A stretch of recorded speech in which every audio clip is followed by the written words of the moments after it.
Hello, dear viewer and listener, and welcome to Bergkamp Wonderland. At this point, I usually say something semi-witty. I've forgotten what it was because I went back to sleep. Anyway, with me tonight, it's Richard Cactus Cash. You all right, Richard? Hello, mate. How's it going? Very good. Tonight, I will be calling you Rich, Rick, Ricky, and at one point, I may refer to you as Andrew, and I don't know why I do that. I was talking to Carl about you the other day, and I get going, Andrew's coming on next week, and he went, which Andrew? I said, Cactus Cash. I don't know why I thought you were Andrew. For 2 years, I got Josh and Ross mixed up. It's fun. I've been called a hell of a lot worse. Jolly good. And also, the man, the mystery, the myth, you can't see who he is, but it's the man who's come dressed as Darth Maul. It's only Gav from She-War. Right, Treacle? How you doing, darling? Well, apart from the fact I woke up for a wee at about 10:30 this morning, and then replied to your message, and you rang me for half hour, so I couldn't go back to sleep. So it's your fault. I'm tired. Look, you messaged me. What else am I supposed to do? Do what everyone else does and ignore it. I'm a polite gentleman, Dan. Do you know what I mean? You certainly are. Are you good? Yeah, very good. Thank you very much. It's lovely to have you back on again with your calm and soothing words. They're not. It's just what come into my head. Right, the first thing we need to talk about is, remember, Lacazette 28, Alba 30, Ozil 31. So we don't forget. That means it makes it look like we know what we're on about. The Bournemouth v Arsenal game. Bournemouth 1, Arsenal 2 in the FA Cup. Richard, thoughts on the game? Well, I missed the first goal, so that's a great start. I was doing the live show after. Was you? Yeah, no, I didn't get in from training, and literally and I was trying to. The app was being weird. I was watching it on. I couldn't watch Saka's goal, but very, very positive performance, especially the first half. We're slowly getting where it looks like we've got a plan getting together. I was impressed by it. It was the kids look all right, to paraphrase that weird song. They do. So, were you? What's your thoughts on the lineup? I thought it was going to be similar. Like I say, a mixture of kids and the first team kind of like experienced lot. But I mean, even you'd say it's pretty standard, strong side. Like Martinelli's almost undroppable at the minute. We don't have any other left back, so you have to have Saka in there. The only other one that I thought he might start Lacazette, because I think Alba's back in the next game, isn't he? Yeah. So I thought he might stick with Lacazette as thing, but no, I was happy to see Nketiah get a run out and get some minutes. It was as positive as it could be, really. That Martinelli goal, I didn't see it until I didn't see the replay of the goal until after we'd done the live show. And I wonder why people were making such a big deal about it. All I saw was Saka cutting in on the left and having a shot and putting it in. But then you see before that, Martinelli was like he was playing Tron, wasn't he? He was all over the place, straight line, zigzag, all that causing havoc. People didn't know what to do. Like a bit of a whirling dervish. How that bloke is going to end up being in 2 or 3 years' time when he's fine-tuned his game is just going to be. I just hope he's going to be at Arsenal. I just love how direct he is and how aggressive he is. Yeah. I think he gives us something that we haven't had for a while. So I was also pleased with Willock. I thought Willock had a good game as well. Yeah, because he's been in and out of the team recently with injuries and form, much like Reece Nelson on the left-hand side. But I think we're getting to the point almost where we can play, apart from the 2 centre-backs, we can almost play an entire starting 11 of players that are in their teens or have come through the Arsenal system. It's brilliant to see. Gav, your thoughts on the game? Did you see all of it?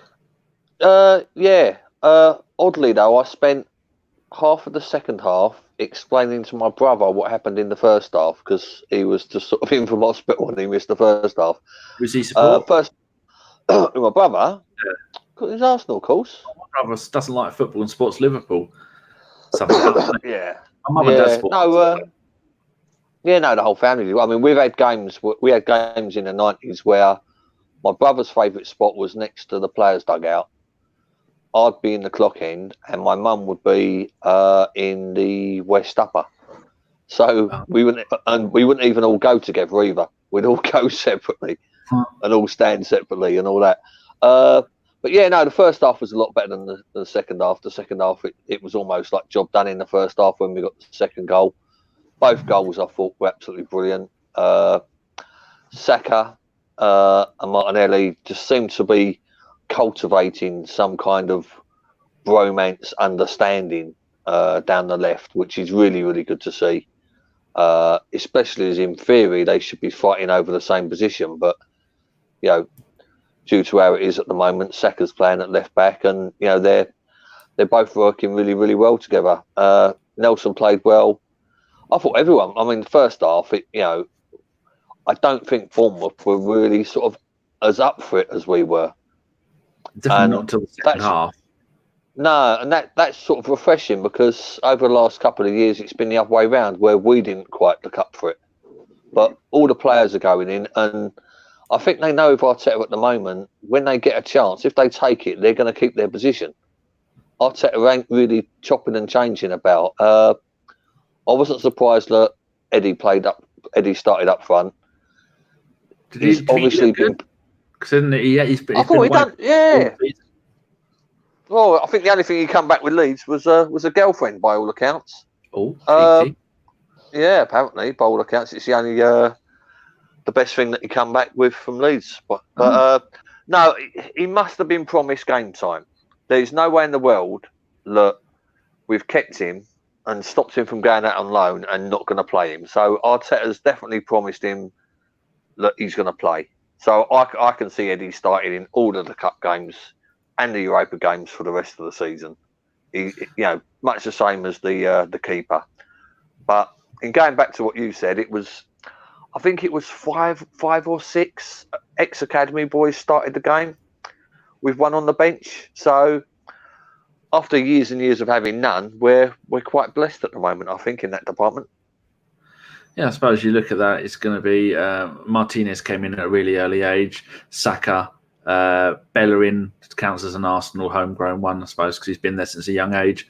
Guendouzi, Willock, Martinelli, and Nketiah. Then on the bench, Maitland-Niles, and that's six. So, which is good. I mean, it is. It's healthy. It's healthy to have kids coming through, and we're very blessed at the moment. The ones that are coming through have got the talent as well. So we're in a good position. Yeah, it is. It's very good. Rich, any more thoughts on the game? See, I've changed your name already. Yeah. No, I see. I was very impressed with Saka. I'm not going to lie. I was, when Tierney got injured, and then Kolasinac got injured, or which way it kind of was around. But I think it was Tierney first. Right. I was. The Saka was there. I was bricking it. I was like, oh no, we've put this. And I thought to myself, we got no other left backs like in the youth academy or anything like that. And I thought, he's going to get absolutely skinned and roasted, and it's going to knock his confidence, and teams are just going to attack him. But he's actually done so well. I heard somewhere that he's actually played, I think, is it for like England youth at like left back and stuff like that. So he's not completely alien to it. I know doing it in the Premier League is very different though. I think he's been absolutely fantastic. Like Gav said, him and Martinelli are forming a partnership, and that's fundamentally one of the things you need to thrive in pretty much football, is you have partnerships. Centre back partnerships, and on that left wing, they've really cultivated something. He's really menacing when he goes forward as well. Obviously, being a winger, but he's not getting skinned. He's not.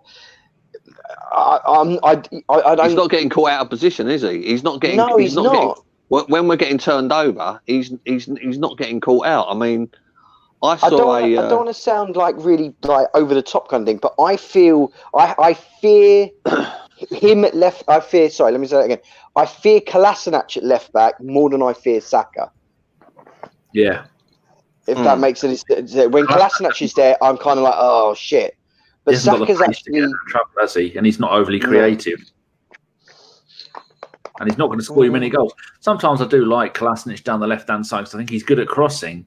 But then with our ones up front, the only person who crosses well for them to do anything with is is there's Tierney, because he crosses low and in the middle of the box, whereas everyone else gets the crosses in.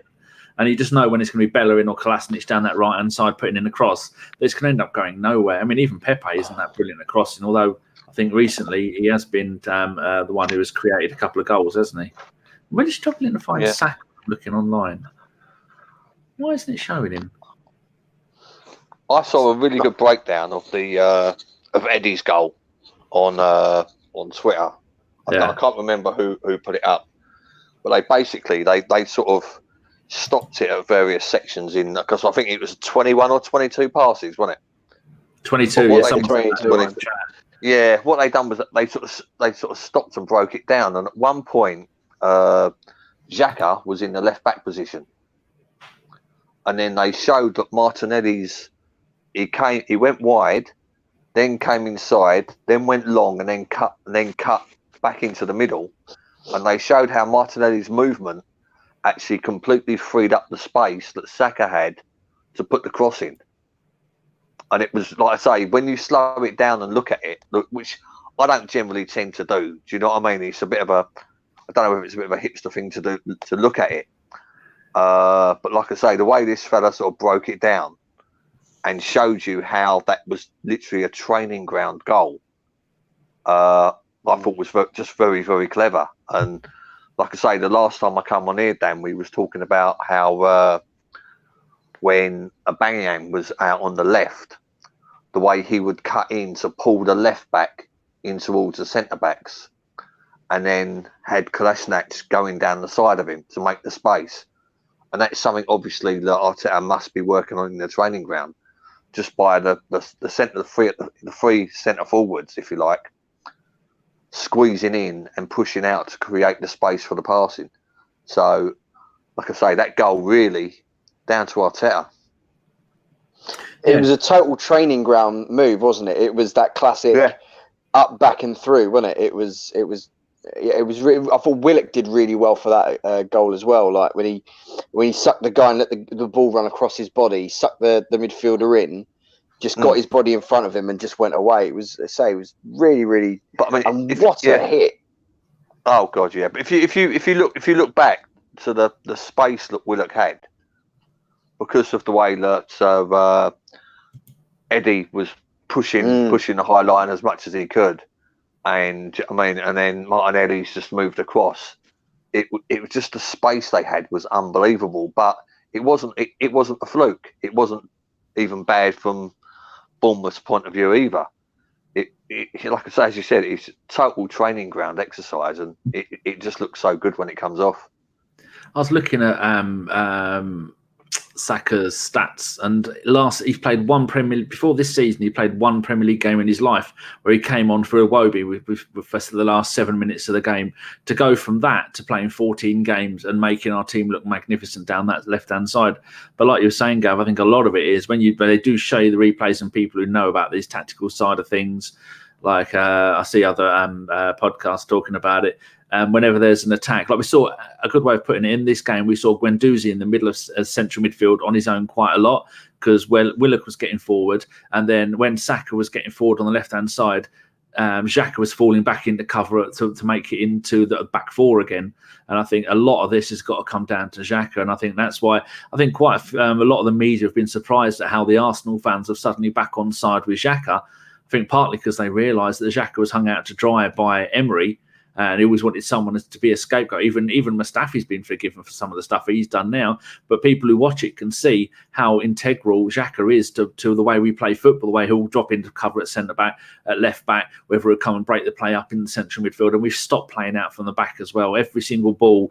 Remember the first time, one of the first few Emery games with when we had Cech in goal, and then Emery was going, right, playing out from the back. Cech was going, how do we do this? And then everyone's going, well, I don't know how we're going to do it. And the amount of times we had the ball taken off of us.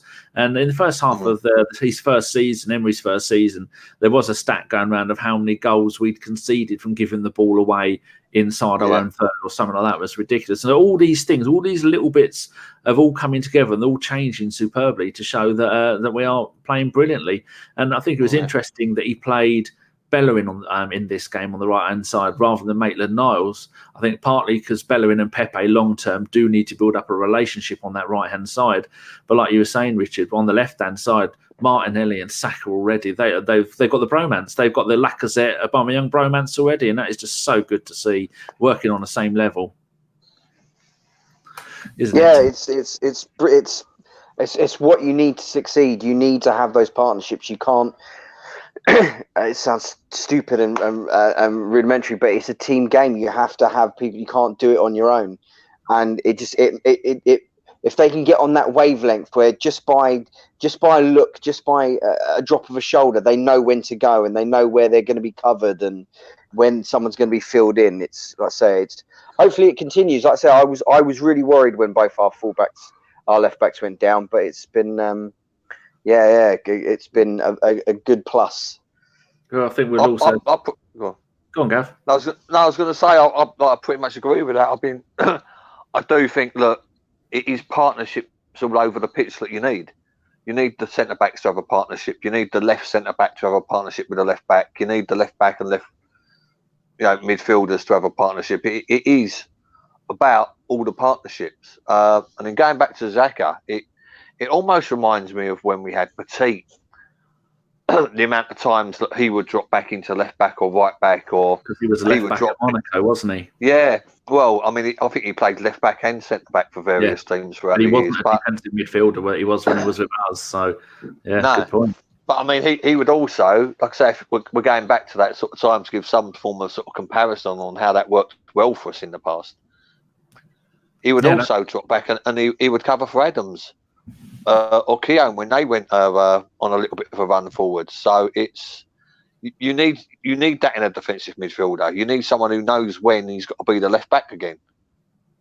And also when why do I always forget the Scottish bloke's bloody name? It's ridiculous how I keep forgetting it. Kieran Tierney.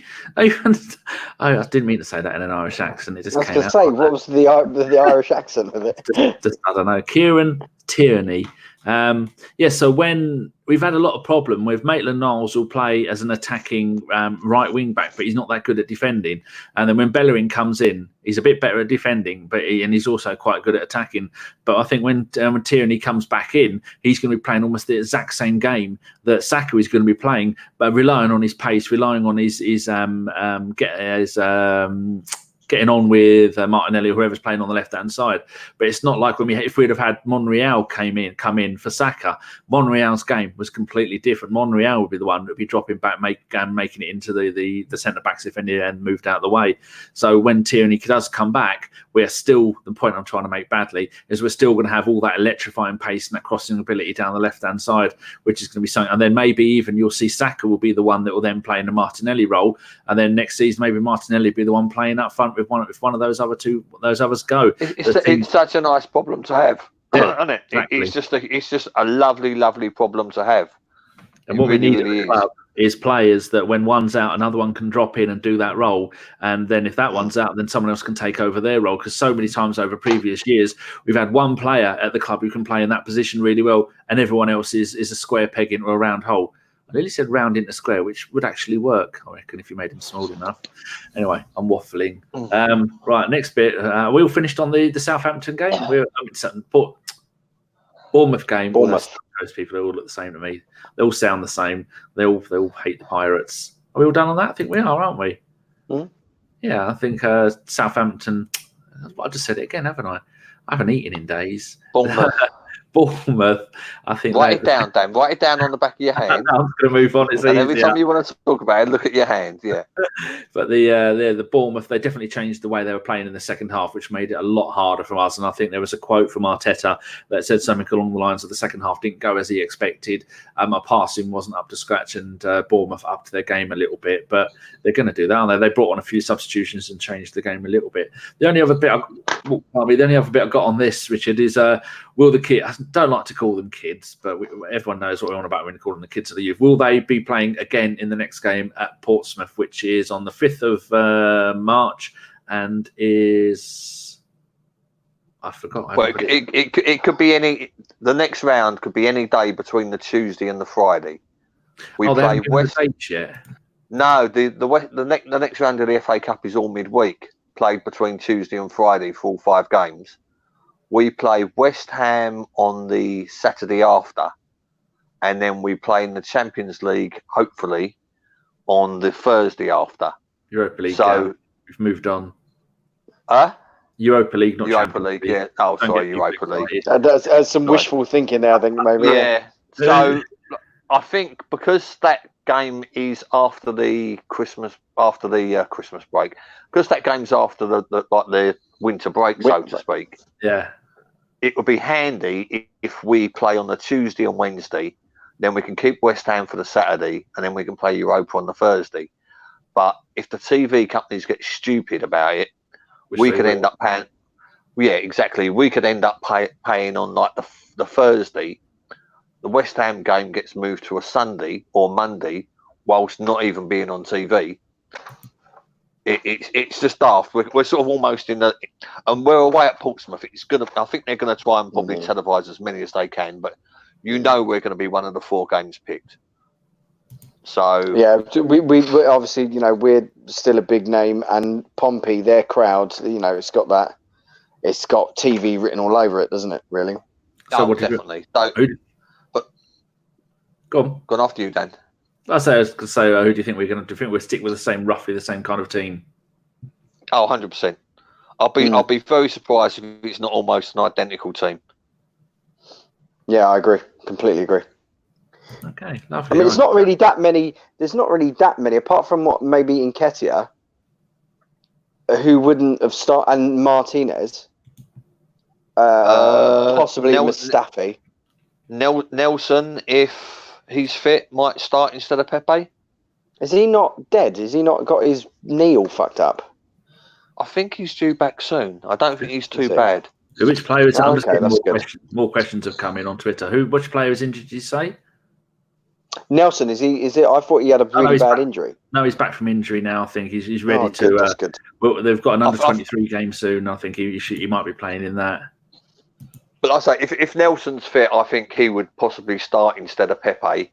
But apart from that, I can't really see much of a different lineup, really. I mean, obviously, depending on how Mustafi is as well. Perhaps they'll bring the new fella in. Yeah, who knows? But I think you're looking at least 9 out of the 11. He's going to start again. Good. Right. Yes, I'm just getting people to send in about 7 more tweets with questions, and one of them was #ABWQ, but was in answer to Fife's forum. And I'm thinking, hold on, which way round does that go? You know who you are, Nicholas P.S. You cheeky monkey. Right, back to the running order of looseness. Right, transfers. Here we go. This is what everybody wants to hear this time of year. And the little note I've made is, do you think that as our younger players are making such a great impact, that is why we aren't buying players, as the only position we don't have anyone coming through is centre-back now that Mavropanos has gone, Gav? He's only on loan, but... Yeah, it's... There is a kid that's playing for the under-23s that's a centre-back. The problem with centre-backs over the years, and especially in the modern game now, is... You mean Zach Medley? Yep. Zach. I don't think that a centre-back matures till mid to late 20s. It's like a goalkeeper, it's one of those positions, isn't it? It is, yeah. It's a very specialist position, and it's a lot about practice, repetition, and experience. So it's about reading the game, isn't it? It's about reading the game. Yeah, I mean, don't get me wrong. I mean, you can get very, very young. You can get young players who are very, very good at reading the game. Possibly the best example of that, unfortunately, would be Rio Ferdinand, who was very good at reading the game at a young age. But he also, when he was young, he had very, very good pace, which helped him out in that side of things. Tony Adams was pretty good at reading the game, but I mean, even when he was younger, he got a lot of stick, and he made a lot of errors that would possibly not be forgiven in the modern game. So, I think that the club are doing the right thing by trying to get someone in who's not exactly been around the block, and someone who's got something to prove. But yeah, no, it's just a hard position. It's the hard. I think centre back is the hardest position to come through as a youth player. I really do. That's why Man City need a couple of centre backs. Chelsea, they need a centre back. They're even trying to buy their old ones back that they've let go on. Went to Bournemouth. Ake. So many of the big teams all around the world. Especially in the Premier League, they pay such high money for. I mean, look at that old slabhead Maguire. What does he go for? 80 million quid after having 2 or 3 decent seasons at Leicester. Was it 80 million or was it 65? Was it 80 million? No, we can't afford to pay those kind of prices. That's absolutely madness. That just shows how valuable it is when you get a player who has a few decent games in a row, a couple of decent seasons. They're worth as much as strikers now, aren't they, Rich? Yeah. It's just like I say, it's such a commodity now because there's so few of them. So that's why, like say, people like Maguire is going for 80 million. I completely agree with Gav. It's such a hard position to come through. And I think didn't Wenger once say that he didn't like playing youngsters in defence because, like I said, they make a mistake and it kills them. You make a mistake as a winger or a striker, you'll get another chance. It doesn't really lose you a game. You make a mistake as a defender, it can really, really damage you. That's one of the reasons why I was so scared of Saka because I didn't want his confidence knocked. I think had Arteta, because he has, although we're not there yet and we're not doing it for full games, he has turned things around to a certain extent. And I think had he not have done as well as he has, even though he's still drawing a few too many games and things like that, I think maybe there would have been a greater incentive to dip into the window now. But I think because he's kind of settled us down a little bit, got us working a bit harder, we're not giving away as many big chances, like in the Watford game and stuff like that, where they had 30 shots at goal or some stupid nonsense like that. It was you conceded 100 shots at goal in 4 games or some crazy stat. Yeah. So I think it's going to be able for us to keep our powder dry and then possibly go big in the summer. Yeah, I'm just looking at Mavropanos here as a typical example of that. He's played 9 games for Arsenal in his entire career. 2 seasons ago, 3 Premier League games.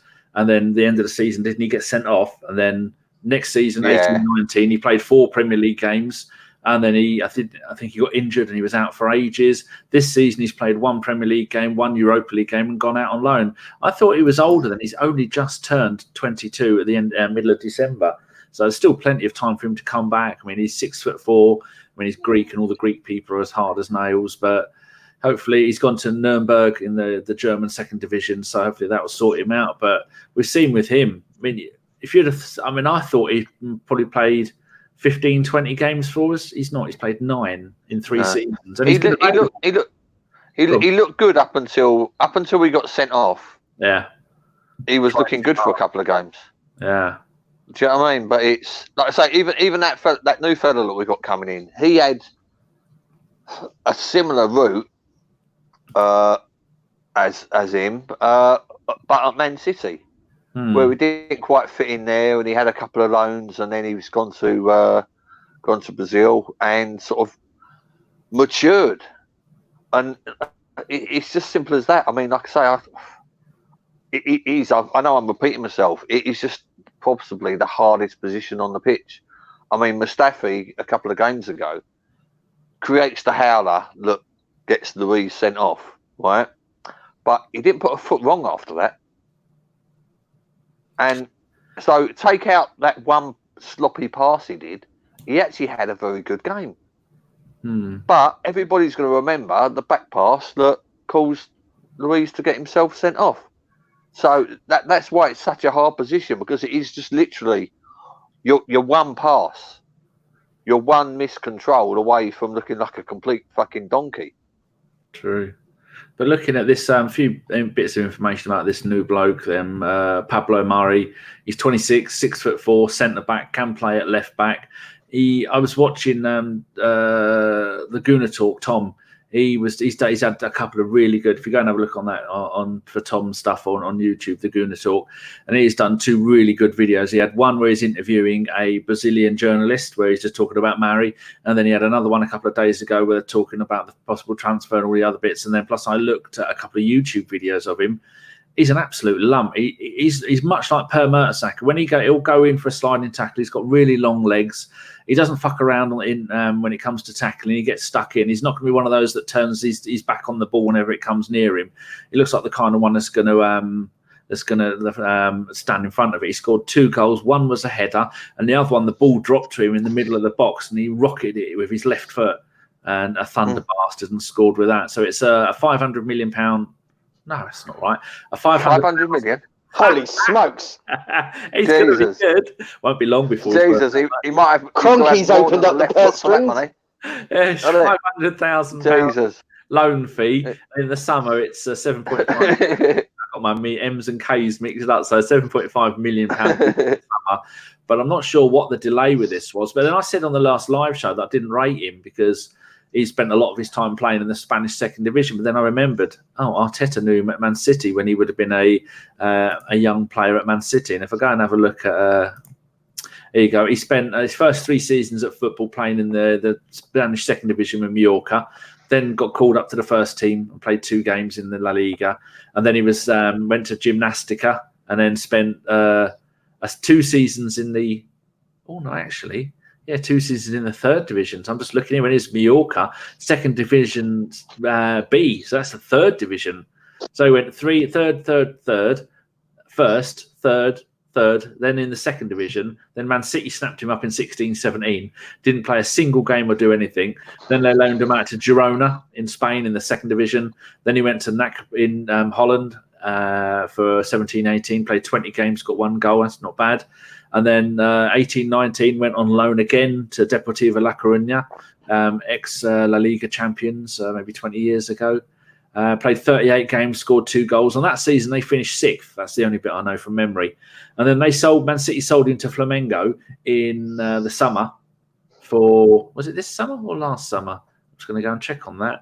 Oh, yeah, July 2019, summer just gone. 1.3 million euros. And then they've...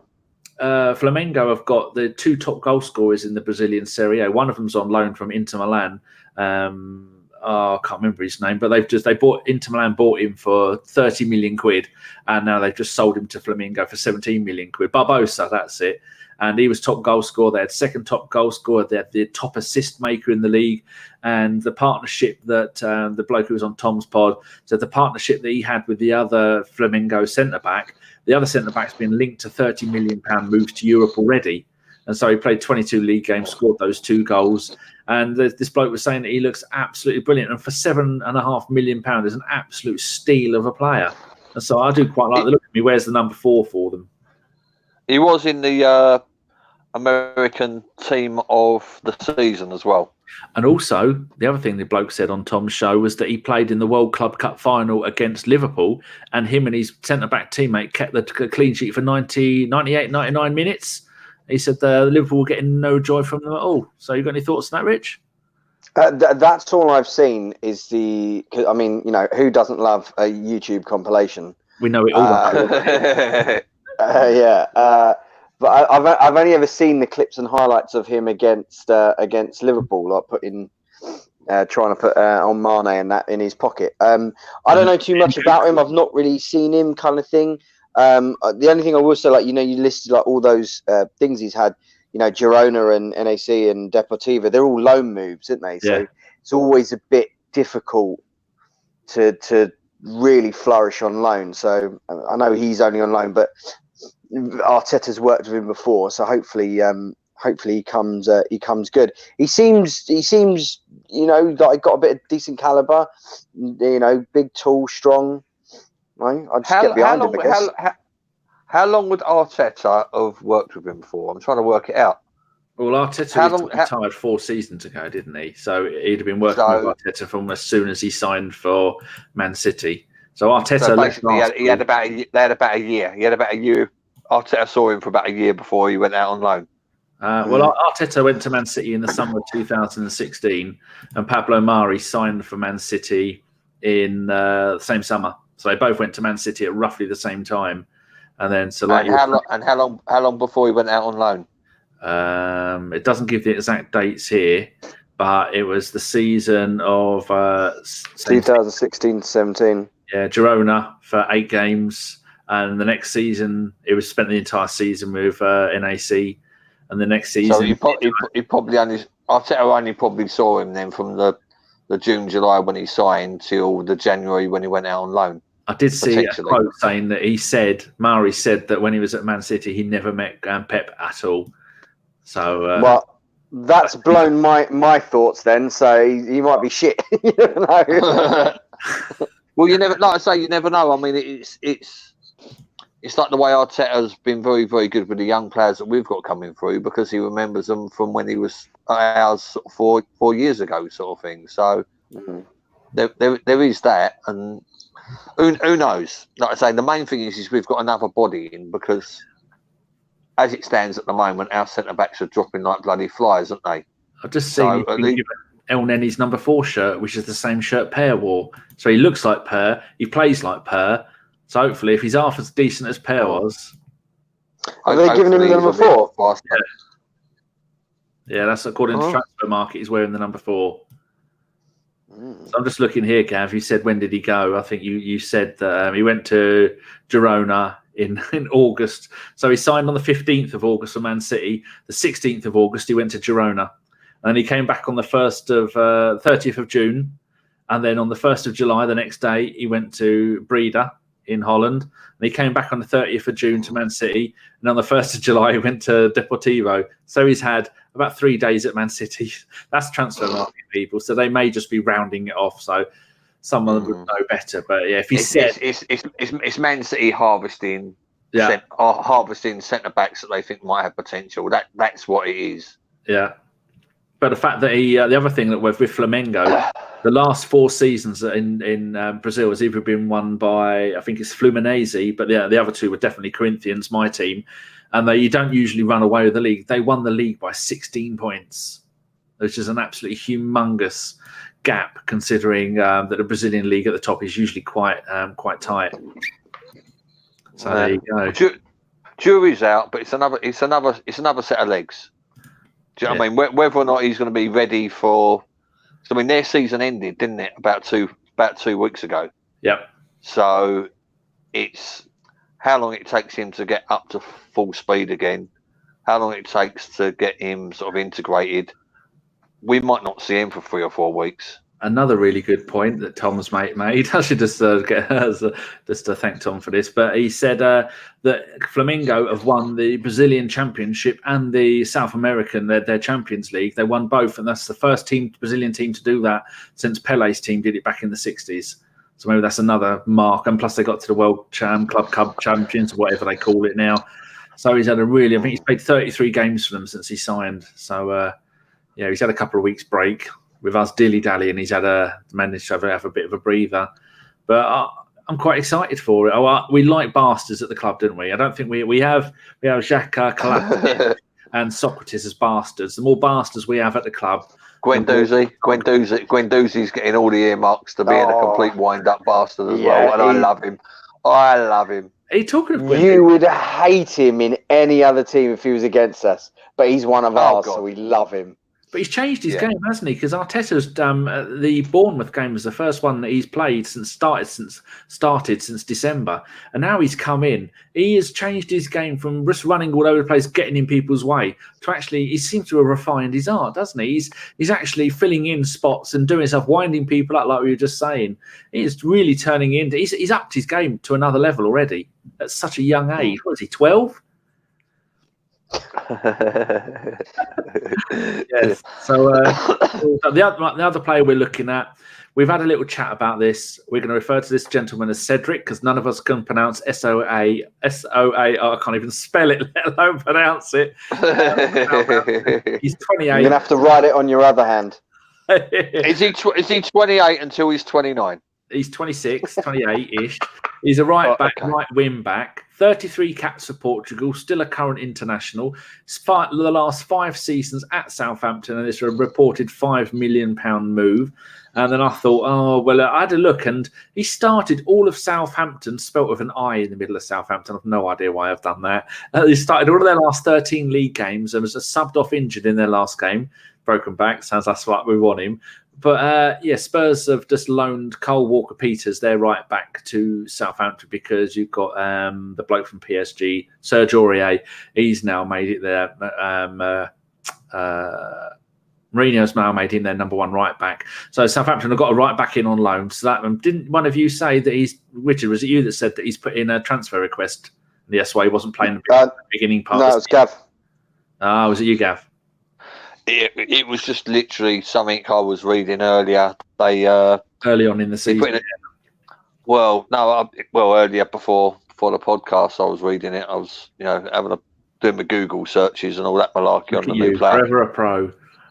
I would do that anyway, Dan, because But they. He was getting basically he's a regular starter for Southampton. His most successful time under there was under Mark Hughes. When Mark Hughes played 3 at the back, made him a right wing back, and in 12 games he got 8 assists.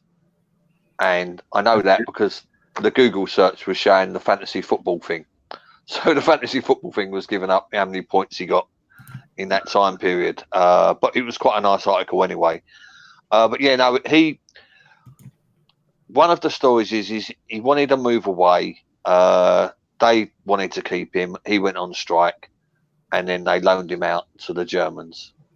And then he's come back since from there, and he's still not happy there. He doesn't want to be there.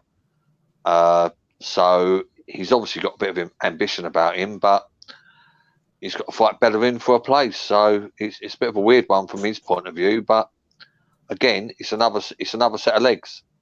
You say the Germans, that's what we seem to be missing. They loaned him out to Inter Milan. Yeah, Inter Milan.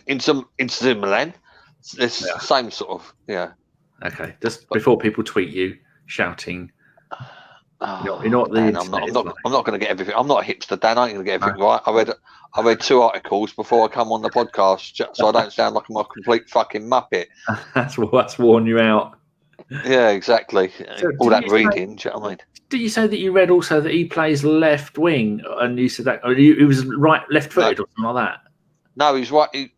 I don't know, Dan. All I saw was his. The main bit I grabbed from it was when he played right wing back. For Southampton under Mark Hughes, he got stacked loads of assists. And the other thing I got was in 104 games for Southampton, he only had 4 errors that led to a goal. So that's like 1 a season.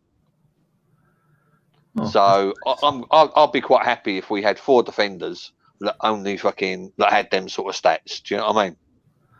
And that was playing for Southampton, who pretty much shit, or as you like to call them, Bournemouth.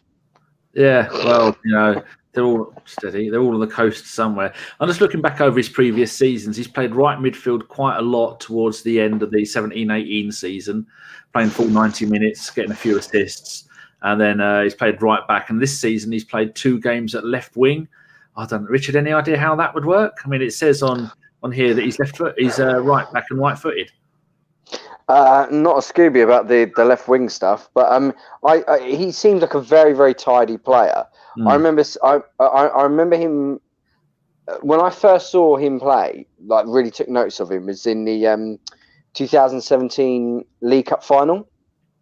I thought he was really, really good. Not he was going to be like amazing or anything, but I thought he was really, really tidy. Got up and down. He, didn't have many errors in him or anything like that. He kind of, I don't know why, but it reminds me a little bit like a budget Aspilicueta.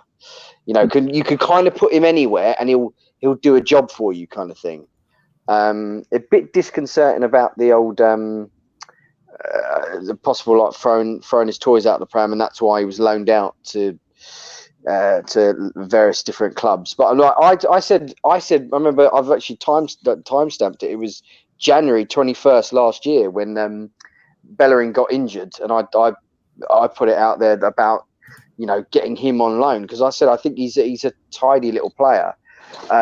It seems a bit weird that we're going for him in the sense of, because since Arteta's come in and Maitland-Niles has played at right back, Maitland-Niles has actually been fairly decent at right back. So I was surprised. I thought, okay, he's gonna go back in there, and he's kind of made his peace with it. But it's like Gav said, it's a body. He's an established right back, an international right back. He's won the Premiership experience. Yeah. I don't really see a down thing in this. I don't think he's shot by any means. Like, how old did you say he was? Was it 28 or? Yeah. Until he's 29 or whatever it is. Until he's 29. £5 million for a player of that stature, which is quite decent, is a bit of a bargain. I'm just reading an article here in the Daily Express. Sorry, Simon, if you're listening, but this is the first one that came up, and they're saying that because Spurs have let Kyle Walker-Peters go to Southampton, that's helped Arsenal boss Mikel Arteta seal his next deal. But £5 million, that's bugger all, isn't it? We can have him. Is that $5 million loan fee, or is that £5 million to buy it? Yeah, they paid 4.7 million for him 5 or 6 years ago. Oh, okay. Also, reading. Have we bought him? But I thought we were just loaning him. I thought it was £5 million loan fee till the end of the season plus his wages. Good God! But he's actually out of contract as of the summer. Oh, this is what it says here. However, the Express Sport understands that Southampton will now let Cedric leave and a £5 million switch to the Emirates. Arsenal have been keen to strengthen in defence this window and announced the loan signing of Pablo Mari on Wednesday. So, I didn't even check in his contract, Gav. Good move. So, if his contract is up this summer, they just want to make a few quid then, don't they? That's what I read. Like I say, but like in the same article, it said, look, it was a $5 million loan fee, but the player is a free agent as of the summer. You wouldn't pay £5 million loan fee. Yeah, it runs out on the 30th of June this summer. Yeah, no, that definitely wouldn't pay £5 million loan fee for a bloke that they only paid $4 million for. We'll see. Like I say, once it's announced, the club were quite straightforward about the deal for the centre back. So hopefully the club will come out and say exactly what it is once it's done. It's not done yet, is it? No, I can't check Twitter at the moment. Don't think so. I'm just checking on News Now, and it's not. But News Now have got an interesting thing that Barcelona have bid 85 million for Richarlison of Everton, and Everton have told them to fuck off. My God, how long ago could you have bought Everton for 85 million? Wow, that's it. The football's gone crazy. Well, the Daily Echo is saying we're getting him on loan. That was at 6 o'clock today, and the Express one was at 8:30 today. So that's newer news, right? So I think that's. He started and played in the Euros when Southampton won the Euros. When Portugal won the Euros, and he played in the final against France. So he's seems like a decent player, and if he has the ability to play this season, he's played 2 games at left wing. And he's played right back, and a couple of seasons ago he was playing right midfield. I think he could be the kind of player that we need that can come in and play all over the place, which is really important. Right, we ready to move on to the next bit? Yeah, let's do it. Our recent run of form. Right, our last 6 games, 3 wins, 3 draws. The 6 games before that, 1 win, 3 draws, 2 losses. 6 games before that, no wins, 3 draws, 3 draws, 3 losses. Richard. So are you happy with the way it's coming together? Yeah, slowly I am actually. It is early days, you're in the embryonic stages of Arteta's management, and you can see the definite improvements there, even if not all the results are going the right way, because we're not exactly putting together performances for 90 minutes yet. You're seeing half an hour, you started 20 minutes, half an hour, and then the first half, and it's getting there slowly. You can see the improvement, and you can see that teams. You look at a bit like Bournemouth, the Bournemouth game, there's a little bit of fear coming back against playing us again. It was a lot of teams, especially because we were so passive under Emery and stuff like that. you know, as soon as the match would start, the teams would be after us. But you know, since we've upped the work rate, up the like I said, the pressure and stuff that we're applying to teams in possession, means that teams they're a little bit more reticent to go gung ho and attack us, which allows, you know, which means we're not getting a multitude of shots on goal against us anymore. So it is getting better. It's like I say, it's just little increment. You can see it every game. You can see a little bit better. You can see what he's working on. You can see what Arteta is trying to instill in the team. So I'm definitely pleased with even though it's not a massive upward trajectory, it is. We're still going on that curve upwards. So I'm fairly pleased with it. Gav, how do you feel about that? Because that's 3 wins and 3 draws in the last 6 games. But when you consider that, was it Bournemouth that we played, and they had a shot, it rebounded off one of our players and went in. And then there was another one, was it Sheffield United, where they had another shot, hit the floor and went in. They were just 2 unlucky goals. I mean, that was a couple of defensive bad bits of bad luck from us having 5 wins and 1 draw from our last 6 games, isn't it? Yeah, that, and you can add some VAR decisions and some things that should have been looked at by VAR that wasn't. And I know you're leaning back and looking at the sky, but I know I've got an achy neck. Go on. No, I think you are right. Like with we saw in the Bournemouth game, how long did they check to see if Nketiah was offside?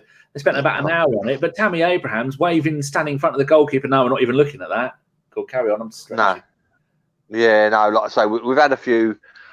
I don't think we've had the kindest of runs with VAR. I mean, we've had penalties against us for pulling shirts, and then when I think we had a game where we had about 3 shirts pulled in the space of 15 minutes, and it wasn't even looked at. That time when 2 players ran into, was it Saka? And they both nearly killed him. That was another one. Yeah. Oh, don't. It's, like I say, we've been unlucky with the decisions, and we've been unlucky with a couple of just fluke deflections as well. But I'm very, very happy. I think Arteta is doing an absolute fabulous job. You can see there's, like I say, going back to what we were talking about earlier, you can see things that have obviously been practiced on the training ground. You can see where he's been talking to players, and you know, just the movement, and he's bringing in the young players, which is really putting some of the older players to shame with regards to their movement. He's stuck by Lacazette, even though Lacazette ain't exactly been banging the goals away at the moment. He's been stuck with him because Lacazette is almost like the number 9 and the number 10 at the same time, and he's really putting in the workmanship into the games, which he doesn't deserve the brief elsewhere. Oh, Lacazette, not in a million years, no. Do you know what I mean? It's ridiculous. But with that side of things and the way things are, you can't not be happy. I mean, we've probably got the greatest set of kids coming through since 84, 85, and they're all coming through together, and they're all mates. And I saw an interview with Willock after the game. I don't think it was shown on any sort of mainstream TV, but he said Eddie's scoring, he felt like he'd scored. He said, because he's like my brother. We've grown up together. He said, just to see him score for Arsenal, he said, I felt like I'd scored it. He said, I was so happy and so elated about it. And that's what you need. And it's going to be a tricky one this summer, because I think Arteta's got to keep as many of these kids together and keep them happy and keep them on the pitch.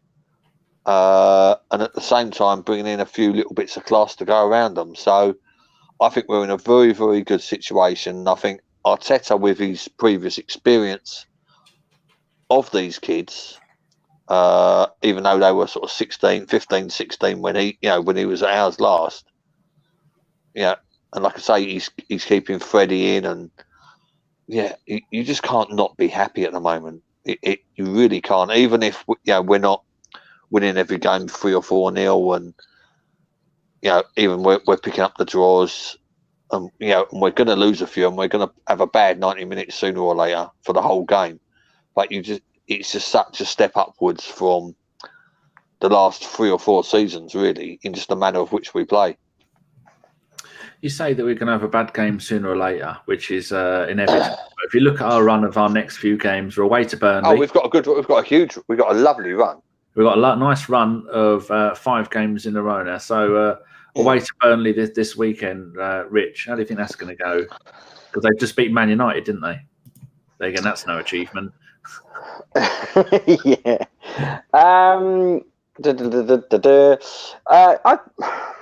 We normally beat Burnley up there, don't we? By a skanky little goal. Yeah, I thought they were a bogey team, but when I did the preview for against Burnley earlier in the season, they never beat us. Almost never. No, I think we kind of fear them in the same way we kind of. You have that hangover from Stoke, that that orcish kind of that they're going to beat us up and they're going to kick us and foul us and things. They don't really monster us too much, kind of thing. We kind of they play a little bit too much football to be full orc.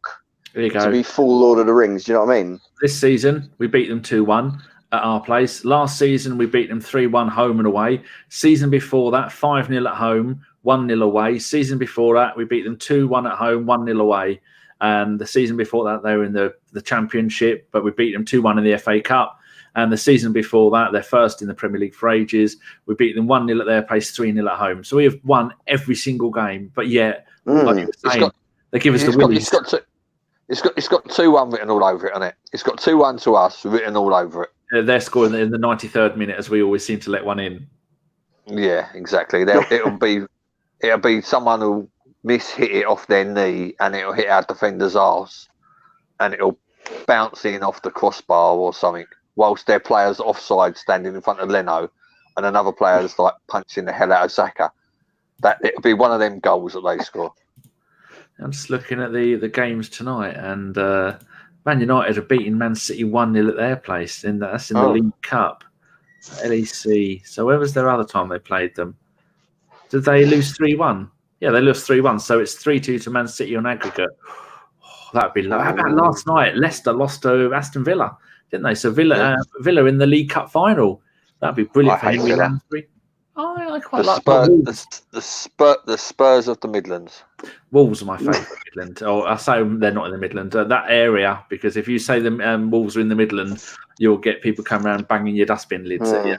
Oh, they're in the Black Country, aren't they? What? They're in the Black Country, aren't they? Yeah, East Mids. Oh, there you go. But Wolves are my favourite in that area. I've always had a soft spot for Wolves, and so they're in the 4th division. I don't like any of them. Fair enough. Why not? Liverpool. I'll tell you a nice story about Birmingham if you want. Is it going to get us in trouble? Probably. I won't tell you. I'll tell you once we're off here. And Liverpool probably get me in trouble more than anyone else. Liverpool beating West Ham 2-0 at West Ham, and the Ox has recently scored. It's nice for him. Liverpool. Is it only 2-0? Yeah, 2-0 to Liverpool. Only 2-0, yeah. Okay. West Ham were 10-1 to win at home. Jesus, that's a sign of the end of the world, isn't it? Right, the other thing, games we've got coming up. Then we've got a 2-week break. How do we feel about the 2-week break, Richard? Apart from desperate for any kind of football. It's kind of it's not weird. I think I thought they were going to have it, but like in and around Christmas kind of thing. But I think it's maybe a bit too lucrative for them, so they're having it now. I don't mind it. I don't quite understand the point of flying all the way to like Dubai and stuff like that to do like warm weather training. They're all going to do. Yeah, like you could do warm weather training. There's closer that you don't have to have like a 17-hour flight or whatever it is. It's probably not that much, but you know what I mean. I don't mind it. It's like you guys have a break. It'll be a bit boring without any football for a while, but I don't know. I don't really have an opinion on it, to be fair. I neither like it nor dislike it. I'm glad they haven't done it over. I'm glad that it hasn't been over Christmas or New Year, because that is sort of like a traditional British thing that should be upheld, even though the days of Tottenham at home or Tottenham away on Boxing Day or West Ham, London derbies. Like that. Yeah, so with the Met Police with their overtime, mate. It's no, like I say, I mean, they are, they should do better with regards to fixtures over Christmas and New Year to try and make sure that people are playing teams as close as possible to each other. But there you go. But no, it's weird because we could have this 2-week break, right, and then come back, and then it could fucking snow for a week. Yeah. Do you know what I mean? So that's what I find a bit weird about it, that it's sort of set in stone at these 2 weeks, even though they're staggered for teams, is sort of put in the fixture list. Really, I don't understand it. I mean, if we just had 2 weeks of snow and there'd been no games, followed by 2 weeks of enforced layoff, I mean, what they can do? Play every other day in May or something? Do you know what I mean? Would be So good. like I say, I think nature should take its course with regards to winter breaks. I think just leave it to nature. If it's snowing and if the temperatures are down, cancel the games off. Yeah, well, do you know what I mean? Like I say, it could go disastrously wrong. Do you know what I mean? We could literally have a cold snap. They could come back from 2 weeks, and we could have like a foot of snow. Could do. And it's just going to completely fuck the fixture list up towards the end of the season. One other bit of interesting information, or I find it interesting, there's no one here to shout at me. Inter Milan, who are the Premier League of Italy. I was just looking there. Christian Eriksen, they bought him the other day. He came on for Alexis Sanchez and scored on his debut. They've just got Victor Moses on loan from Chelsea. And then I'm looking at other things. They've got Ashley Young from Man United, Lukaku from Man United. So they've now got 1, 2, 3, 4, 5 ex-Premier League players who were playing in the Premier League last season. Is it Conte is the manager? Yeah, it is. Yeah, because John... He is building one weird-ass squad. That is a strange squad. Yeah, I mean... the Ashley One thing would just baffed me. Yeah, 1.5 million. He's only gone out there to kill people. And Victor Moses on his 300th loan, he's gone there as well. Anyway, I just thought that was interesting that Sanchez is back and playing good, because I still like Sanchez. Still one of my favourite Arsenal players. We're going to talk about that. Other fixtures that we got coming up after that break. We've you said it's pretty good, decent run, Gav. It is. We're at home to Newcastle. Newcastle are pretty good away from home. Yeah, we're away to Olympiacos, who are running away in the top, running away with the Greek league again. But I think there's another team up there with them. I looked a couple of weeks ago and I vaguely remember that. That should be a semi-tough game. Then we're home to Everton. Everton are shit away, and home to Olympiacos. We'll win that. So are you too confident that we're going to get through to the next round of the Europa League, Gav? Yeah. That was a very... It's yeah. I can't see it being a problem. No? I don't know. I know as much about... Oh, bloody hell. What do I know nothing about? I know about as much about the inside dealings at Tottenham as I do about Olympiacos. But... Yeah. I'm pretty confident like I say, that's the sort of team that we should be beating. Let's be honest. We're the Arsenal. Fuck them. Any thoughts, Rich? Would you guys, considering like the Europa League is probably our most likely route into the Champions League, because I don't know, I don't think we're going to get top 4. Well, nobody wants top 4, do they? That's the way. Well, that is true. Yeah. Would you play would you play a much stronger side in the Europa League? Like, for instance, like would you bring Leno into the Europa League now rather than Martinez?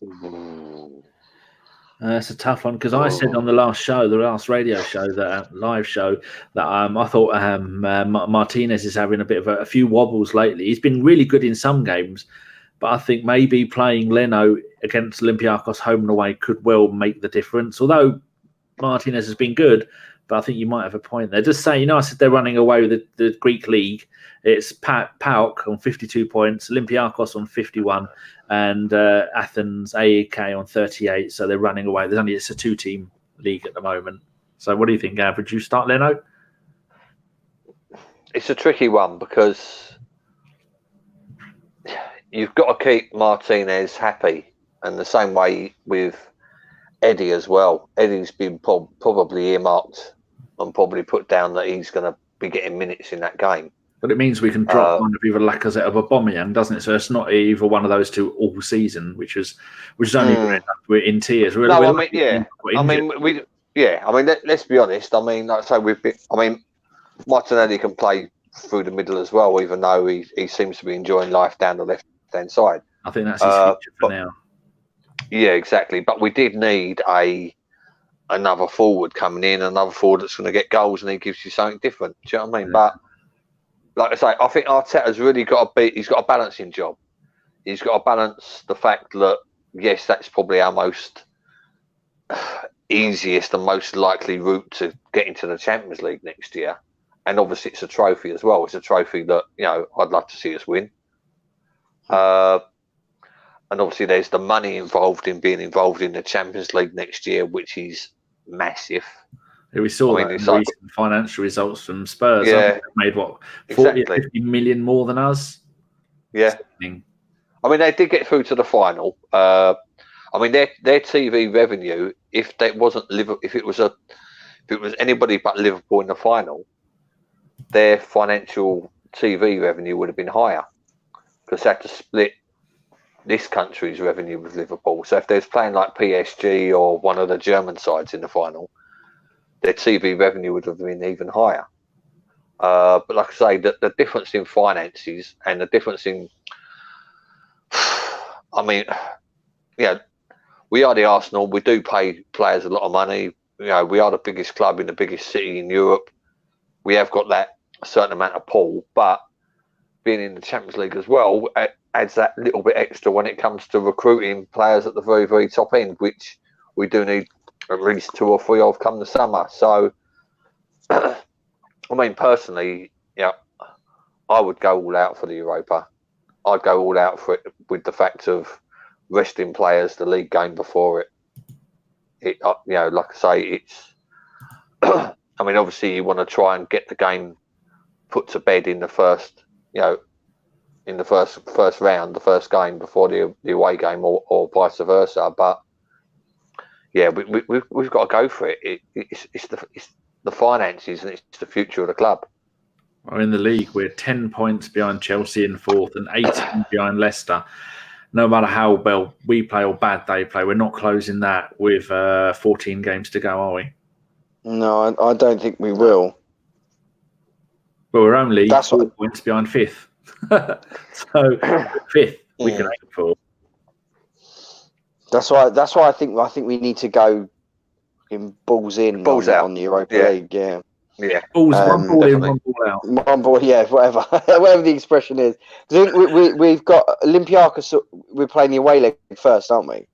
And I just saw that we've got we've played them 6 times and they've won 3, we've won 3. Did they beat us? Did they beat us when we was playing the Champions League at Wembley? This one goes back to the app I got. It goes back to 2011. Well, we're looking for back from 2000 because we kept on getting drawn against them in the Champions League groups, didn't we? Almost like 2000. Weren't a lot of 2011, 2012, and then maybe did they knock us out? I can't remember. I remember at least one dead rubber there. Are you asking about Olympiacos? Yes. We've played them 8 times. We played them in 9-10 in the Champions League, 2-0 at ours, 1-0 we lost 1-0 at theirs. Next season, we played them again, like you were saying, back-to-backs. We played, and then we beat them 2-1 at home, lost 3-1 away. And then the next season was 12-13, 3-1 at home. We beat them, lost 2-1 away. And then 15-16 Champions League again. They beat us 3-2 at home and we beat them 3-0 away. But if you're looking for a game that would be towards a dead rubber one, well, these were all in September, October, December. So none of those are dead rubbers, are they? Oh, no, yeah, of course. Yeah, I was thinking the end of the competition. It would be game 6 of the group stage, wouldn't it? Game 5 or 6, because there's a lot of times where we'd qualified after the 4th game. Because I think there's quite a few players who used to play for Arsenal that have played 1 game for Arsenal, and it was against Olympiacos. I think that's happened a couple of times, so I think you're right. That was in December, and all 4 games we played at their place have all been in December. It's basically likely that all 4 of them were dead rubbers. Well, that one wasn't the 3-0. The one before that, the 2-1 that we lost. Oh, here we go. Mead played, Agner played, Jenkinson, Coquelin, Rosicky, Shamak, they all played. And then the one in 2012. Oh, there you go. There's another load of them. Manoni played, Squillaci, Guru, Santos, Miguel, Benayoun, Frimpong. And then, that is a murderer's row, isn't it? Oh, here you go. Here's the one you're probably on about, Gav. This was in 2010. Fabianski, Silvestri, Kieran Gilbert, Tom Cruise, Carl Bartley, Walcott Song, Fran Rida, Ramsey, Wilshere, Gilles Sinu, and Carlos Vela. That, Gav, is the one you're on about. 9th of December 2009. So so it sounds like there's quite a few. Yeah, 2 or 3 at least. They're dead rubbers. Do you know what I mean? So we've played 4. We played 8, won 4 and lost 4. Pretty even. I didn't realise we played them 4 times in 6 seasons in the Champions League. It's like one of our bogey teams in away, I suppose. But I think we lost all the away and won all the home, apart from 1. Anyway, Wofford. How long have we been going now? I've got so many windows open. We were going 1 hour and 10 minutes. Right, we better get a wiggle on this and go to listeners' questions. Normally, I'd get one of my 2 guests to do the listeners' questions, but as they're both doing it on their phones, and last time Gav tried to do 2 things on one time on his phone, it all ended in tears. I shall do the questions. Right. Start with you, Richard, from our mate Femster. He says, 1, looking at our youth prospects, who are you most excited about right now? You can answer that as well, Gav. So Richard first. Well, you say you got the in the let's say Saka and Martinelli. I was trying to find out some more information on the for George Bird from that is with the fullback we got in there. Is it Lopez? Oh, Joel Lopez, the young Spaniard, 17 years old, I think. Yeah, to see how he was getting on, but I couldn't really glean much information. But I would say, it's the usual suspects that are doing that we spoke so gloriously about at the start of the podcast, Saka and Martinelli. Like I say, have kind of broken in and making great strides. So I would say those 2. Oh, got a bit of news here from our mate Simon Collins. He has tweeted, I have been asked some questions about Arsenal having 3 players on loan, Ceballos, Mari and Cedric soon. So maybe that is a loan, Gav. He says, Premier League rules says clubs can only have 2, and in quotes, temporary transfers, and then finish quotes, per season, but that only relates to domestic transactions. So no need to cancel the Ceballos loan. There you go. Interesting. So maybe Cedric is on loan. So Gav, who's the young player that you? Well, exactly the same. Homegrown is Saka, and not homegrown Martinelli. Like I say, they're both doing great stuff. I'm going to change it a little bit. My homegrown is going to be Willock, which I suppose would have been your second choices, and non-homegrown is going to have to be Martinelli. But I'm also, after giving Guendouzi a bit of grief, I'm back on the Guendouzi bus. Second part of Femster's question. Start with you, Gav. He says, given how hard it is to produce young academy players, strikers, do you think any of our 3, Eddie, John Jules, or Bellerin, will make it big? I think they all have careers in the Premiership or the Championship and all do very, very well for themselves. It's down to them. They've got the opportunity. There are ours. There's, we're not completely splashing the money everywhere, and so it's completely down to them. But I think all 3 of them have got a good chance. I mean, John Jules is very, very highly thought of. Very, very highly thought of. And we've also got another one to add to that, Sam Greenwood, who we got from Sunderland a couple of years ago. He's banging in the goals for the under-18s. So we are quite blessed. What's your answer to that, Richard? I think Gav mentioned, I don't know if it was before the pod or earlier in the pod, that he didn't think that Nketiah might make the grade, and I kind of agreed with him. I always thought he might just be that rung below that might not kind of make it, but I really, really hope he does. It's such a hard thing to go from that under 23, that academy level, where you're playing with lads your own age, your own size, and things like that, to then go and play these big monsters who are older players, older defenders who have got so much nous. It's I think that's why you see like a lot of players who are bang goals in left, right, and centre for the youth teams, and then kind of almost hit a brick wall when they make that step up. Just because the defenders that they're playing against are just, they're so much better. Like as we said before, defenders kind of almost mature and get better later. I to be honest, I haven't seen enough of John Jules or Balogun. I've seen barely anything of Balogun, although I've read loads of really, really good things about him. But I think that's. I hope all three of them make it. Like I said, I think they'll definitely have they've got the capabilities to have at least the Michael Chopra career of like killing it in the lower leagues and championship and stuff like that. Good luck to them. I hope one of them breaks out and does the business for us. We love a homegrown player. We love when one of the young lads comes from the youth team, and you've only got to look at the careers of people like Adams and Rocky and stuff like that. People who've come from the youth team and stepped up, and you keep them in your hearts forever. So hopefully they can step up. But it's not going to be easy for them. I'm not sure if it was on here or not that we was talking about this. I had a conversation with Lenny Hagland, who's the chairman and governor at Islington Boxing Club, and we was talking about the youth players coming through, and I was sort of trying to get some form of comparison to how it is in the amateur boxing world. Because in the amateur boxing world, once the kid's 18, he could be up in the ring against like a 26 or 27-year-old. So we was having a discussion about how boys mature. So you could have like an 18 or a 19-year-old who physically has got the build of a man. But then you can also have 18, 19-year-olds which are not going to have that build till they're sort of 20, 21. So there is the fact, and like I say, being a centre forward and holding the ball up and the strength, etc., you've really got to give these players till they're like 21, 22, 23 before you can really make too much of a harsh decision on what they're doing. What I like about Eddie is the fact that Eddie kind of knows where he's got to be to put the ball in the net, which he was in the right spot the other day. He found the space, he ran into it, he hit it first time, and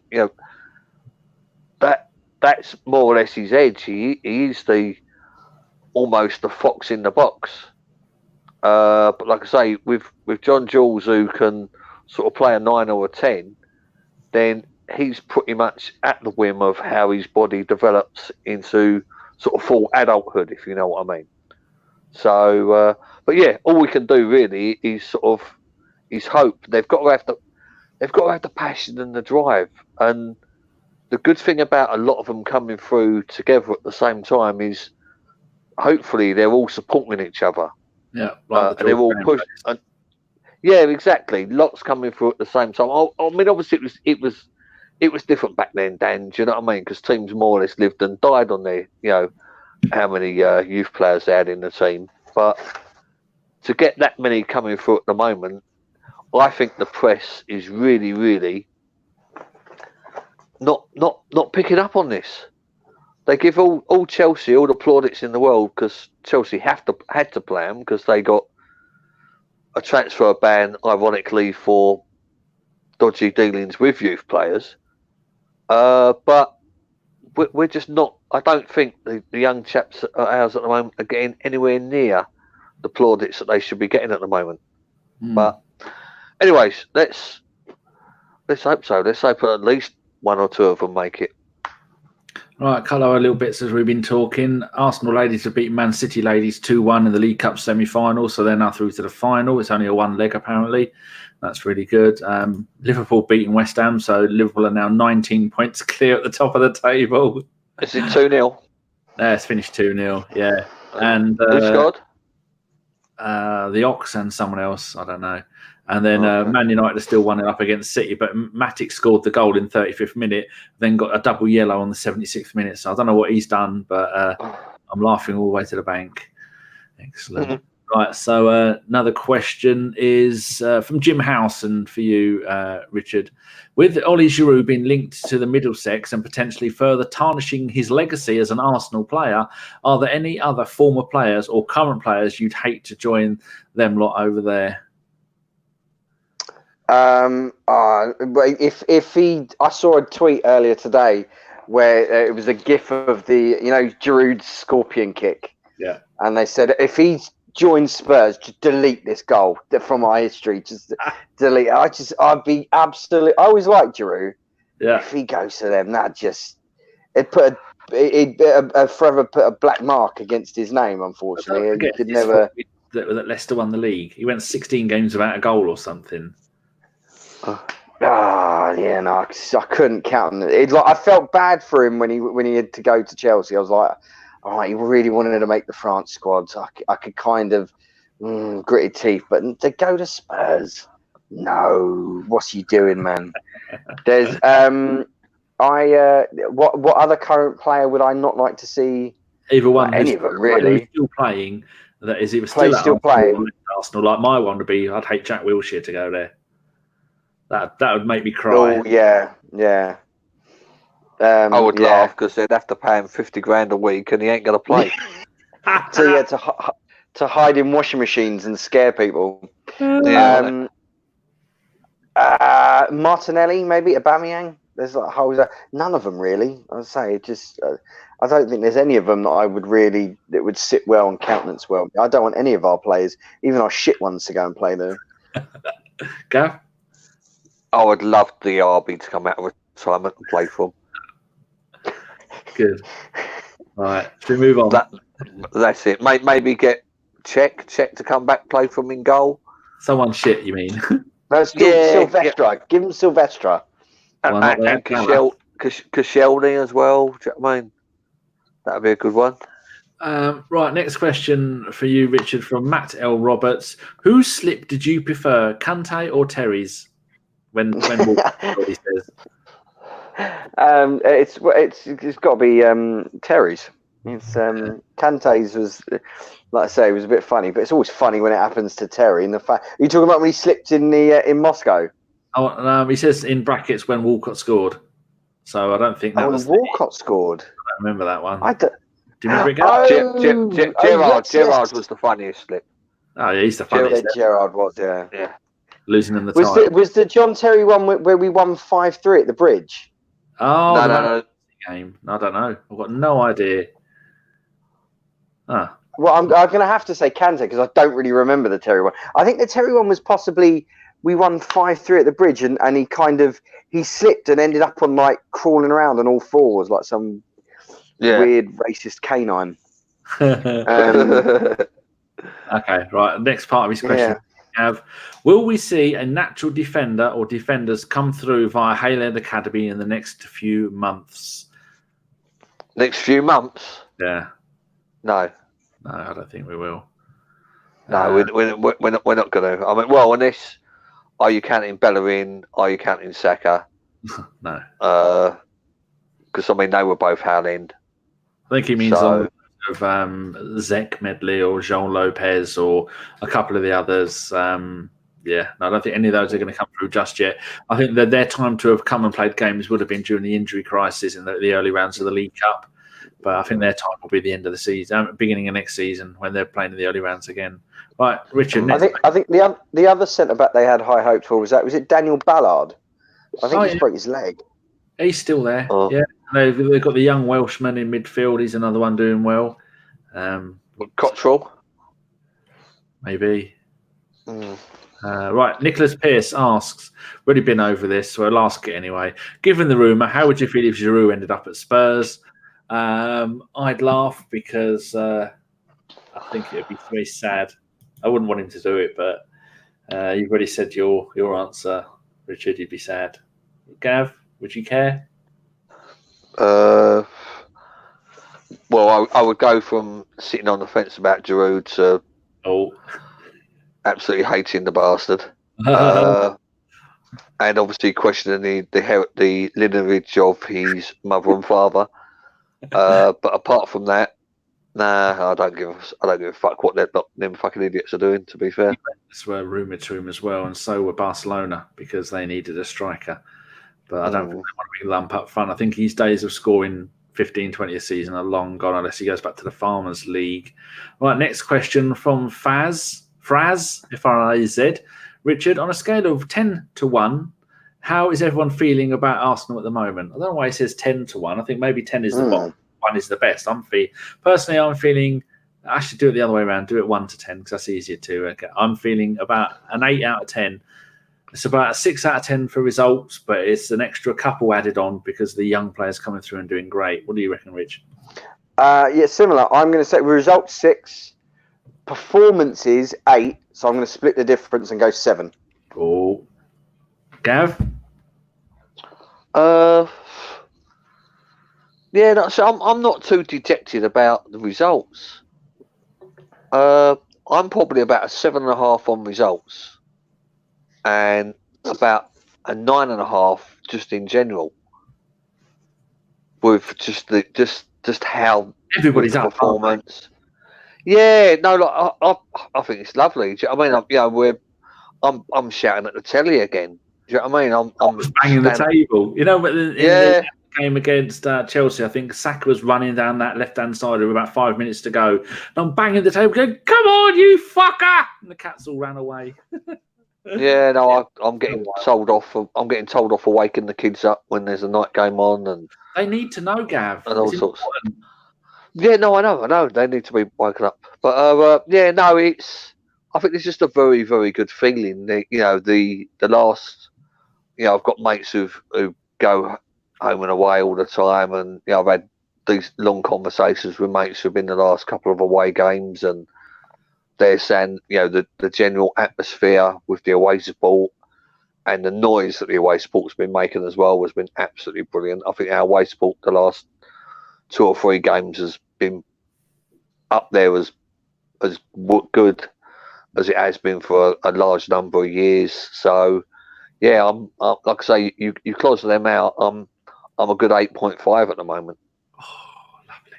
Right, that's all the questions done. Thank you very much, everybody, for your questions. Next final bit, Fifes Forum. There are 2 days left in the transfer window. Are you concerned yet? You two can answer this at the end. Matt L. Roberts, yes. With no real fullbacks to cover injuries, would have expected someone in, but guess we will have to wait until the summer. By the way, not a huge fan of Maitland-Niles or Saka in to fill those positions, though they've shown promise. Our mate Femstar, not concerned at all because he's a very positive bloke. These loan deals should give us hope. They plan to go big in the summer, but we can't write off the season totally, so it makes sense to add experience for the league games and then play first team in Europa, which is what you were saying, Richard. Funny how you two got the same opinion there. Stick you in a WhatsApp group together and you get carried away with each other. He's a clever man, that Femstar. He is. Jim Howson says, with defensive reinforcements looking through the door, which one was the priorities? Hold on, I think I may have put down a question as an answer. He says, I'd be reasonably pleased, but regardless of keeping Xhaka at the club, the team still needs a commanding centre midfield. He's saying that although it looks like we've got a centre back through the door already, which was one of the priorities. Yeah, okay, I just misread that. Nicholas Pearce, finally, I'm more concerned about mounting injuries and fitness to existing players than players in. Our luck with injuries this season has been awful, and the defence in the level of play intensity from Unai and Arteta. How did Unai keep his job for so long? Why was Burgess fired? Daryl Burgess, I've got no idea why he was fired. Anybody know? I think he might have been too close to Wenger. Yes, that would seem because Emery seemed like the kind of bloke that would be a little bit paranoid. Right, Richard, how did you feel about the transfer window so far? If you can keep it short, then you can go home sooner. I'm not overly worried because of the upturn in performances kind of thing. We got in supposedly now a lone fullback, a lone Centre back. A lone defender, centre back. Sorry, yeah, thank you. I thought maybe Xhaka was going to leave for Berlin, and the whole thing about Ceballos maybe cancelling his loan. So I was a little bit worried that we're going to get. We need bodies in midfield because I don't feel that midfield works. But because of the upturn in the performances, I'm not as worried as I was at the start of January. Put it that way. So I'm okay. Keep our powder dry. And then, like I said, go big in the summer. Gav? Yeah, pretty much the same. Like I say, it's very, very hard to buy anybody at this time of the year. It's very, very hard to buy top players from top clubs unless they're out of favour. So obviously they've had a look and had a scat about to see who's out of favour everywhere, and yeah, it just is what it is. I'm not overly concerned. I wouldn't be too concerned if we hadn't got anybody in, to be fair.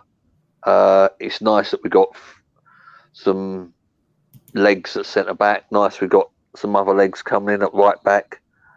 But like I say, I'm quite happy and enjoying seeing the younger kids try and stake a claim in the rest of the side, really. So, I wouldn't have wanted to see somebody come into to limit their chances and their experience this year. Like I say, Saka, who really is going to be some form of left wing back, left midfield hybrid.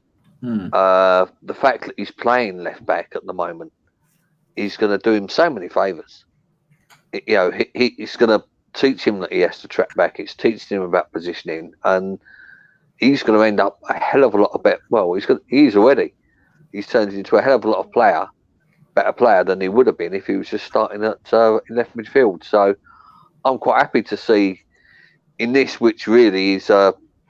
It would be nice if we could do well in the Europa and the FA Cup, but really this season it's a shot to nothing. We've got nothing really to sort of be too worried about. It's all about progress, and it's hopefully all about building for a good start next year.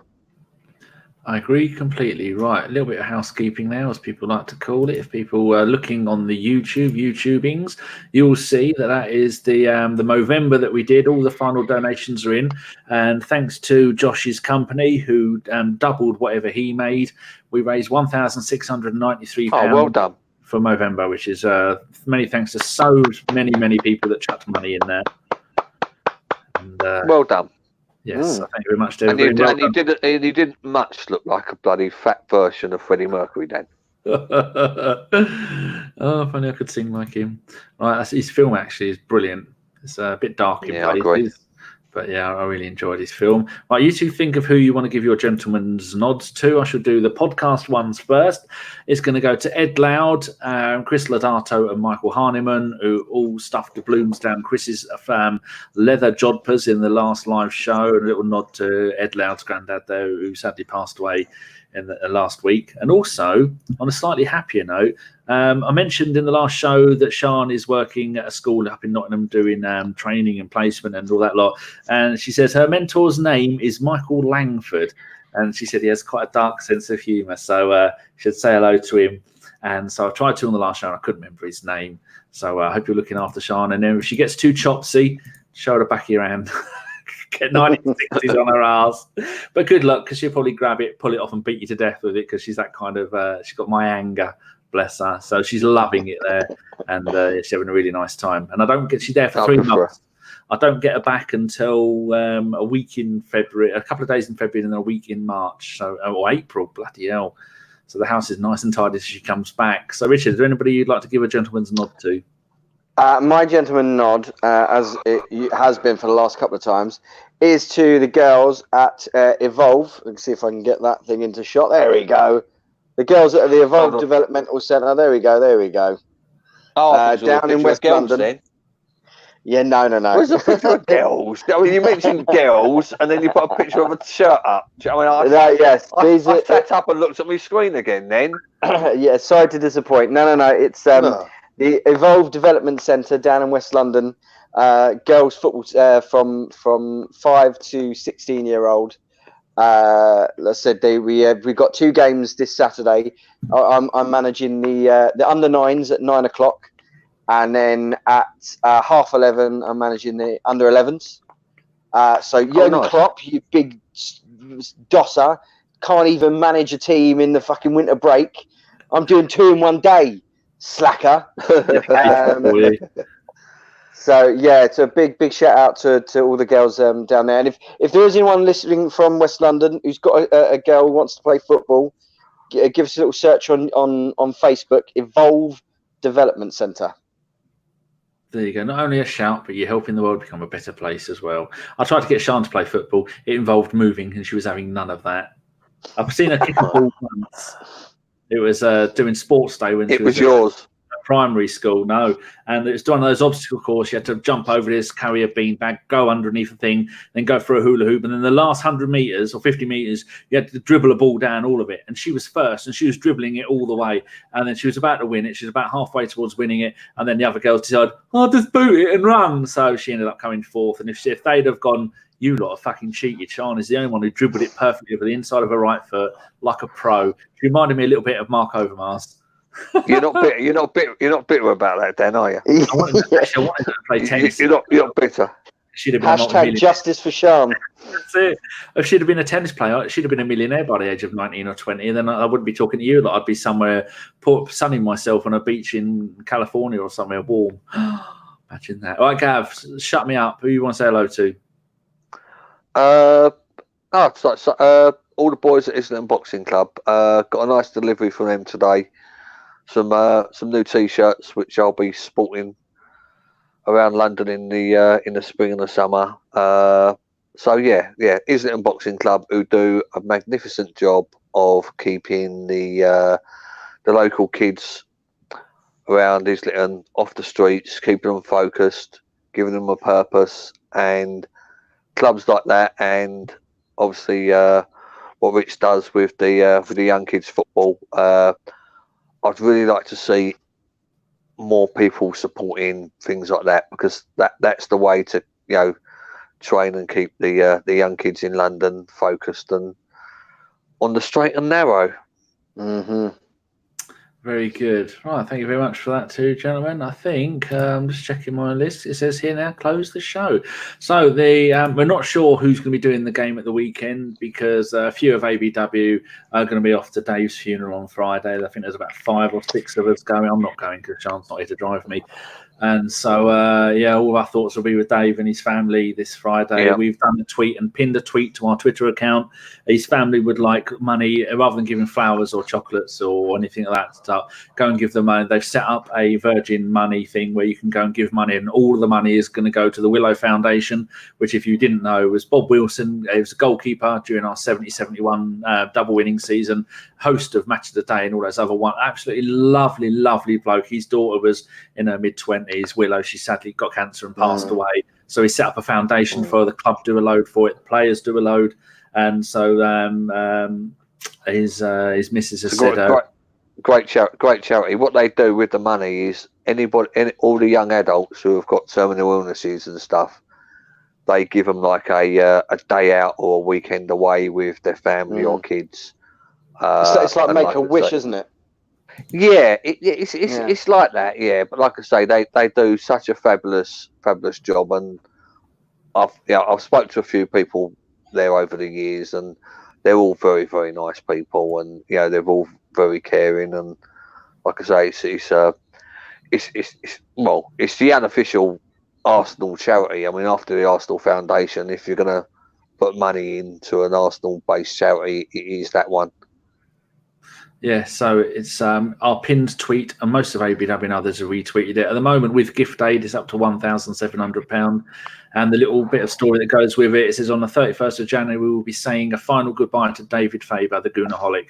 His partner, Pauline, has asked for donations to the BSSA instead of flowers, and we have added the Willow Foundation to present Dave's love of the Arsenal. I'm not sure what the BSSA is, so I'm sure you can look into that. I think it's something to do with people that have helped him or his illness. Okay. Dave, I hope he has a wonderful send-off. I think he will do. No, definitely. So many people. I'm just sad I can't go. It says, Dave was a highly respected blogger, lover of the Arsenal, and one of the finest gentlemen you could ever wish to meet. Most importantly, he was a family man, super proud of his grandholics. I have permission of Dave's family to create this page, and the footballer friends and followers can donate if they wish to.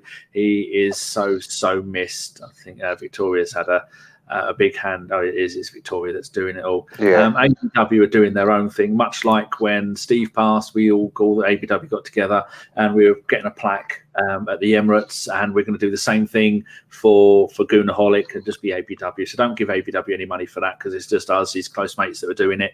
And hopefully I'm going to speak to Arsenal, see if we can have both plaques next to each other outside the stadium. That'd be really good. They're not overly expensive. That'd be nice.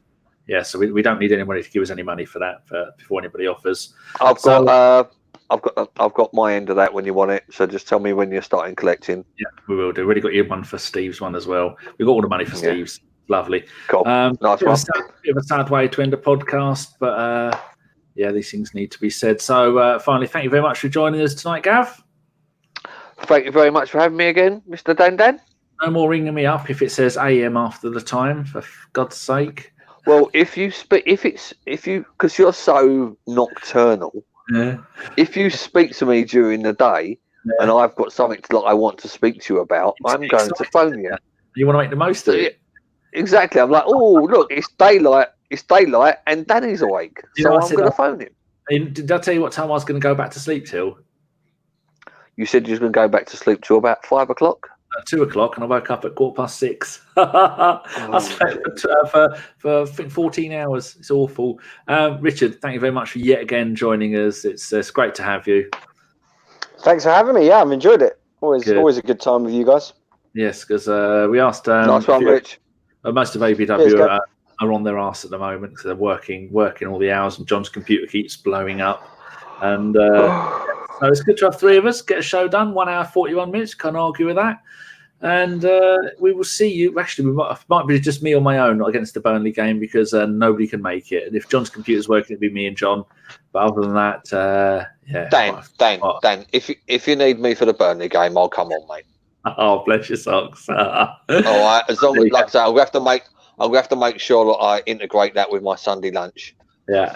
But like I say, honestly, Dan, if you're sure, I'll mumble a load of bollocks with you for half hour. Bless you. That's very kind of you. Right, shush. We're going to go now. 1 hour, 42 minutes. This has been a Bergkamp Wonderland. We are an Arsenal podcast, and we will see you on Sunday. Goodbye. Bye-bye.